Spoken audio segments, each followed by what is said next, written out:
Voici la Galaxy Camera, la première caméra de Samsung qui tourne sur Android. C'est un capteur de 16 mégapixels, un zoom x20 avec un grand angle 23 mm.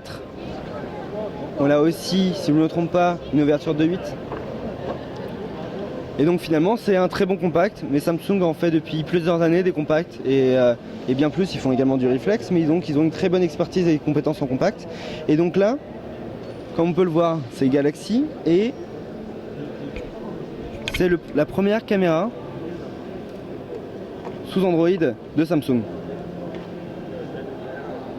On retrouve l'application caméra. Donc là on va pouvoir faire un test. Donc là je suis en mode grand angle. Donc, je peux prendre une photo. J'ai plus qu'à appuyer sur le bouton qui est dédié pour prendre des photos. On voit que le zoom s'est ouvert. Je peux zoomer grâce à la molette, comme les compacts de Samsung finalement. Et donc là je vais zoomer sur le bateau Lego que Samsung a mis en place pour tester la caméra. Donc je zoome jusqu'à x20. 21. Voilà. Je fais la mise au point.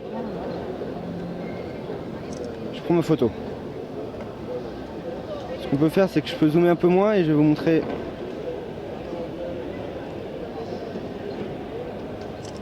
Voilà.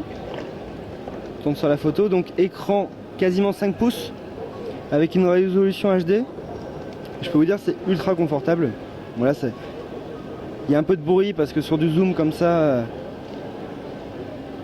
on a un peu de bruit. Pour un compact, c'est tout à fait normal. Et donc l'intérêt, finalement, c'est de pouvoir partager ces photos par email, etc., mais également sur les réseaux sociaux. Et pour cela, Samsung a signé un partenariat avec Instagram et avec d'autres acteurs du marché des réseaux sociaux. C'est le cas par exemple de Foursquare, c'est le cas de Instagram, ou c'est le cas par exemple de TouchNote, qui permet d'envoyer des cartes postales. Donc vous allez pouvoir envoyer des cartes postales grâce au Wi-Fi, mais également grâce à un module 3G et même 4G. Samsung a annoncé qu'elle pourrait même la Galaxy caméra à 4G. Donc on va pouvoir partager ces photos de n'importe où, sans avoir besoin de son smartphone. Et donc finalement un appareil Android qui est vraiment orienté photo,